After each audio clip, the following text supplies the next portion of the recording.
구약성경 이사야서 9장 1절에서 7절 말씀 제가 봉독하겠습니다. 전에 고통받던 자들에게는 흑암이 없으리로다. 옛적에는 여호와께서 스불론 땅과 납달리 땅이 멸시를 당하게 하셨더니 후에는 해변길과 요단 저쪽 이방의 갈릴리를 영화롭게 하셨느니라.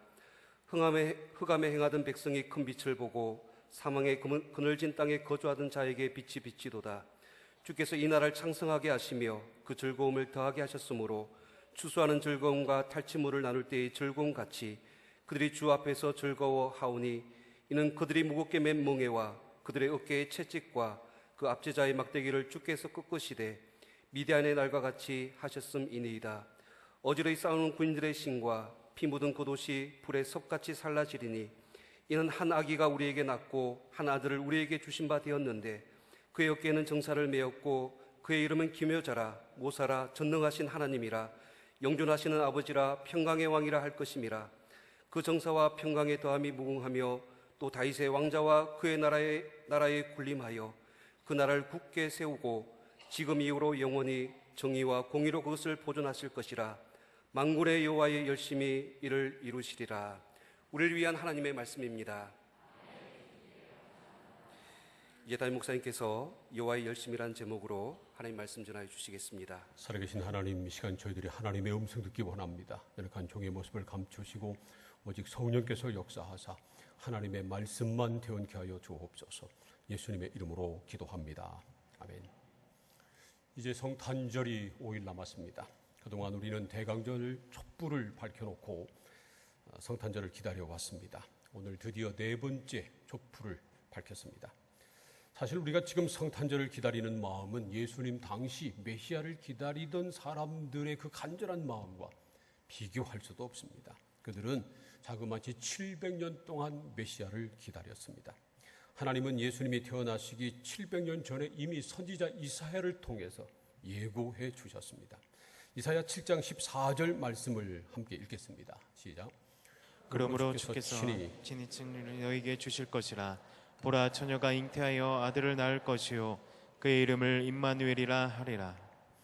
이 말씀이 바로 예수님의 탄생을 예고하신 말씀입니다. 마태복음 1장 23절을 보면 이 말씀이 바로 성령으로 마리아를 통해서 잉태되고 태어나신 예수님에 대한 말씀이었다 하는 것을 기록하고 있습니다.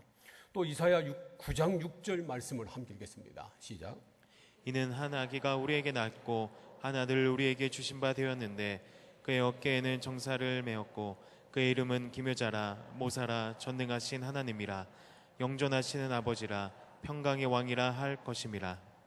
여기 말씀을 보면 한 아이가 우리에게 낳고 한 아들을 우리에게 주신 바 했는데 이 말씀도 바로 메시아의 탄생을 예고한 말씀이고 그 유명한 핸델의 메시아에서 이 말씀을 가사로 그대로 인용해서 모든 사람들이 알고 있는, 많은 사람들이 알고 있는 메시아 예고의 예언의 말씀입니다. 이 말씀을 보면 메시아를 네 가지 호칭으로 부르고 있습니다. 첫 번째는 기묘자라 모사라 그랬습니다. 영어 성경에서는 Wonderful Counselor 그렇게 번역을 했는데 놀라운 상담자 그런 뜻입니다.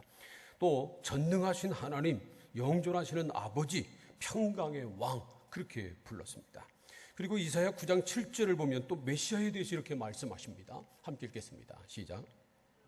나와 평강의 더함이 무궁하며 또 다윗의 왕자와 그의 나라에 군림하여 그 나라를 굳게 세우고 지금 이후로 영원히 정의와 공의로 그것을 보존하실 것이라. 만군의 여호와의 열심히 이를 이루시리라. 기묘자, 전능하신 하나님, 영존하신 아버지, 평강의 왕으로 오실 메시아는 다윗의 왕 위에 앉아서 하나님의 나라를 굳게 세우고 지금부터 영원까지 공평과 정의로 그 나라를 보존하실 것이다 하는 말씀입니다. 이사야의 이 예언의 말씀을 들은 사람들은 가슴이 벅찼을 것입니다. 왜냐하면 당시 이스라엘은 말할 수 없는 고통, 고난 가운데 있었기 때문에 그렇습니다. 이사야 9장 1절과 2절을 보면 알 수 있는데 함께 그 말씀을 읽습니다. 시작. 전에 고통받던 자들에게는 흑암이 없으리로다.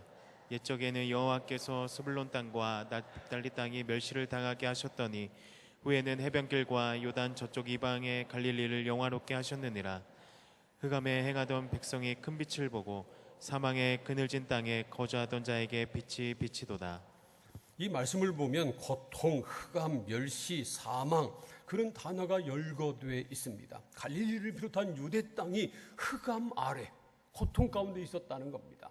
마치 우리나라가 일제 36년 동안 흑암 아래 있었던 것처럼 이스라엘이 그랬다는 겁니다. 특별히 이 말씀이 선포될 그 당시는 말이죠, 아수르 제국이 유대 땅을 침략해서 그 땅이 초토화된 그런 상태였습니다. 그래서 모든 백성들이 소망을 잃고 고통 가운데 신음하고 있었습니다. 그런 때 하나님께서 선지자 이사야를 통해서 구원의 빛을 비춰 주실 것을, 메시아가 오셔서 그들을 해방시켜 주시고 참 구원을 해 주실 것을 약속하신 것입니다. 모든 소망을 잃고 있던 유대 백성들은 이사야가 선포한 메시아 예언의 말씀을 듣고 힘을 냈을 것입니다. 그래, 됐다, 조금만 참자, 메시아가 오면 우리를 구원해 주실 것이다. 그리고 서로 용기를 북돋아 주었을 것입니다. 그러나 한편으로는 의문도 생겼음이 분명합니다. 정말 하나님께서 메시아를 보내주실 것인가? 그럼 메시아가 언제 오실 것인가?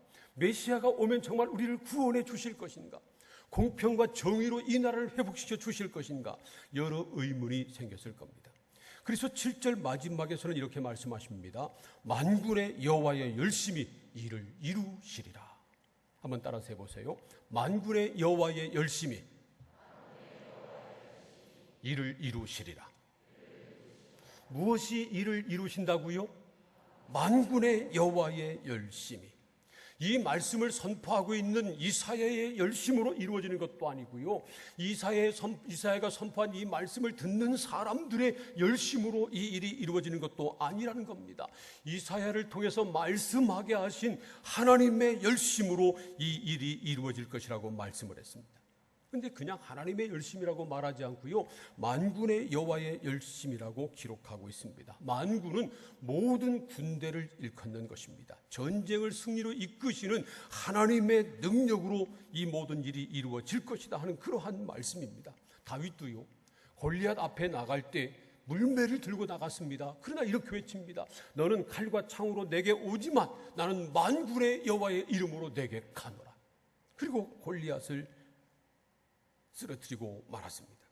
이처럼 만군의 여호와 하나님은 자기 백성으로 하여금 반드시 승리하게 만드는 능력의 하나님을 일컫는 겁니다. 그 하나님의 열심이 이 모든 일을 이루실 것이라는 말씀입니다.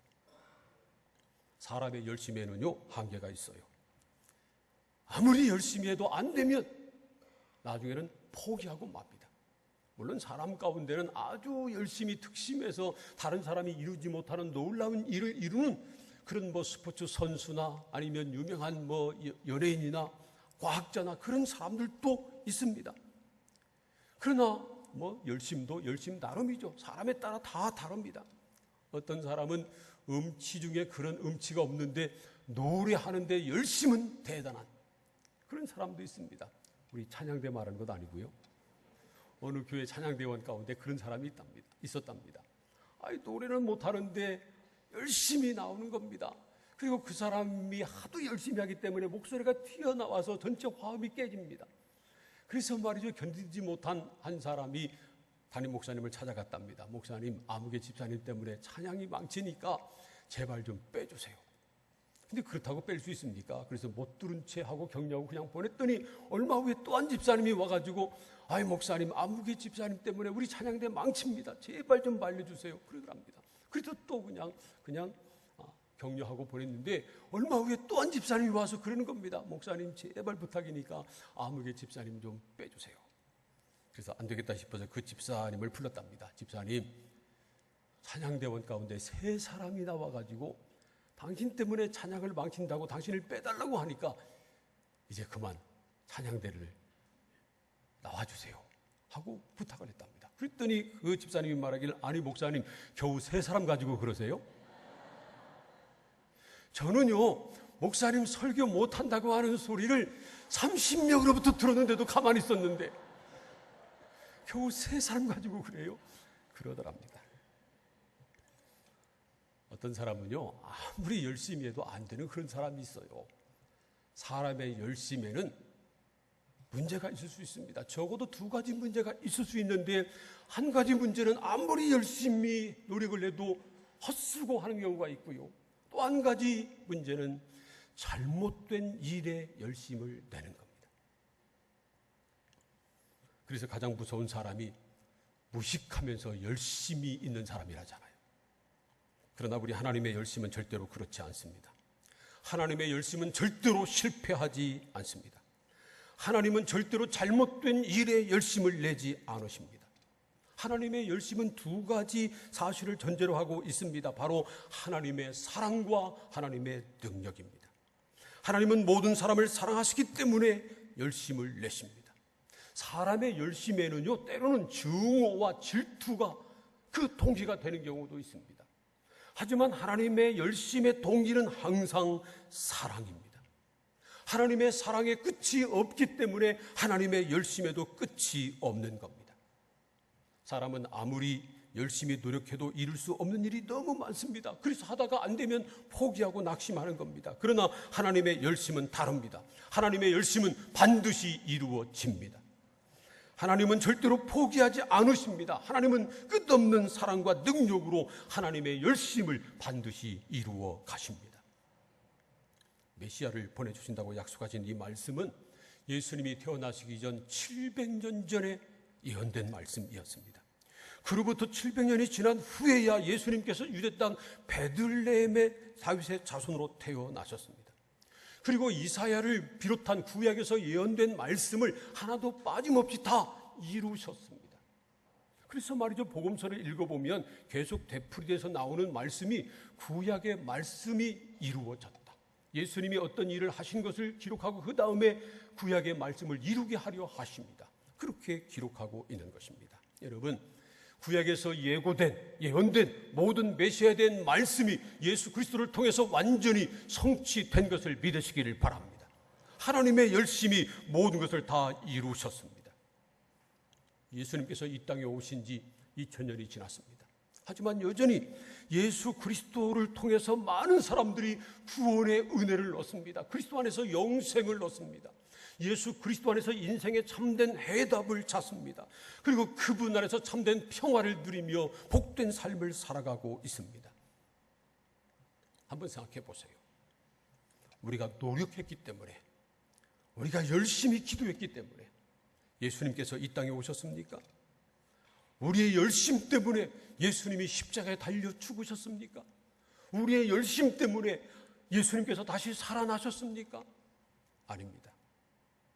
우리는 여전히 죄 가운데 빠져 있었고 하나님을 알지도 못했고 예수님을 알지도 못했었습니다. 구원에 대한 열망도 없었고요, 메시아를 기다리지도 못했습니다. 그러나 한 번 약속한 것을 반드시 이루시는 하나님의 열심 때문에 하나님의 아들 예수가 이 땅에 오셨고 우리 죄를 지시고 십자가에서 죽으셨고 다시 살아나셨습니다. 그래서 성탄절을 맞을 때마다 우리는 하나님의 열심을 생각해야 합니다. 물론 우리를 너무 사랑하셔서 독생자까지 내어주신 하나님의 사랑도 우리가 잊지 말아야 합니다. 그리고 그 하나님의 사랑을 다시 한번 깨닫고 경험하고 그 하나님의 사랑을 나누는 기회로 삼아야 합니다. 그래서 우리 교회에서는 성탄절이 되면 항상 성탄 감사헌금을 하고 그 감사헌금 전액으로 천안 아산 지역 난치배 학생들을 돕는 데 다 쓰는 것입니다. 이처럼 성탄절은 하나님의 사랑을 경험하고 하나님의 사랑을 나누는 아주 좋은 기회입니다. 그러나 뿐만 아니라 성탄절에 우리는 약속하신 것은 반드시 이루시는 하나님의 열심을 기억해야 합니다. 사실 우리는 하나님의 열심 때문에 구원받았고요, 하나님의 열심 때문에 지금도 살아가고 있는 것입니다. 사도 바울의 경우를 한번 생각해 보세요. 바울도요, 인간적인 그런 세상적인 열심도 대단한 사람이었습니다. 그가 예수님을 만나기 전에 그는 누구보다 앞장서서 열심히 예수 믿는 사람들을 박해하던 그런 사람이었습니다. 빌립보서 3장 5절과 6절을 보면 바울 스스로가 이렇게 말합니다. 함께 읽겠습니다. 시작. 받고 이스라엘 족속이요 베냐민 지파요 히브리인 중에 히브리인이요 율법으로는 바리새인이요 열심으로는 교회를 박해하고 율법의 이로는 흠이 없는 자라. 바울이 스스로 고백하고 있는 것처럼 그는 어려서부터 율법을 지키는데 아주 철저한 사람이었습니다. 그리고 열심으로 교회를 박해하던 그런 사람이었습니다. 그러던 어느 날 다메섹으로 예수 믿는 사람들을 체포할 체포장을 가지고 가다가 부활하신 주님을 만났습니다. 그때 예수님께서 바울에게 이렇게 말씀하십니다. 사울아 사울아 네가 어찌하여 나를 박해하느냐? 가시체를 뒷발질하기가 네게 고생이니라. 사울은 바울의 히브리식 이름입니다. 가시체를 뒷발질하기가 내게 고생이다 하는 이 말은요, 당시 헬라 세계나 유대 세계 모든 사람들이 알고 있는 그런 격언과 같은 그런 말이었습니다. 그 속 의미는 이런 것입니다. 하나님을 대적하는 행동이 어리석고 무모하며 불가능하다 하는 것입니다. 가시체는요, 채찍입니다. 거기에 쇠나 아니면 뼈조각 같은 것이 박혀있는 아주 날카로운 그런 채찍이었습니다. 짐승, 소나 말 같은 짐승을 부릴 때 말 듣지 않으면 이 가시채로 때렸습니다. 특별히 이제 소가 밭을 갈 때 안 가면 가시채로 뒤에서 때렸는데 소가 가기 싫다고 뒷발질하면 가시채에 찔려가지고 자기만 더 고통을 당하는 겁니다. 바울이 그랬습니다. 인간적인 열심, 율법에 대한 열심 때문에 예수 믿는 사람들을 박해하고 죽이려고 했습니다. 그러면 그럴수록 자기가 더 큰 고통을 당하는 겁니다. 그래서 결국은 하나님께 굴복하고 말았습니다. 그래서 어떤 사도보다 더 열심히 복음을 전하고 더 많은 일을 한 최고의 사도가 된 것입니다. 그러나 그것은 전적으로 바울의 노력이나 열심으로 된 것이 아니고요, 하나님의 은혜로, 하나님의 열심으로 된 것이었습니다. 그래서 바울은 나중에 이렇게 고백합니다. 내가 나 된 것은 하나님의 은혜로 된 것입니다. 그리고 고린도 후서 11장 2절을 보면요, 내가 하나님의 열심으로 당신들을 위해서 열심을 냅니다. 그렇게 고백합니다. 사도 바울도 하나님의 열심에 붙잡혀서 하나님의 열심으로 살았습니다. 바울만 그런 것 아닙니다. 저와 여러분도 마찬가지입니다. 우리가 어떻게 예수 그리스도를 믿게 됐나요? 우리가 어떻게 하나님의 자녀가 돼서 지금 거룩하신 하나님 앞에 나와 하나님을 예배하는 자리에 앉아있게 됐나요? 우리의 노력으로, 우리의 열심으로, 내 열정으로 그렇게 된 것 아닙니다. 전적인 하나님의 은혜였습니다.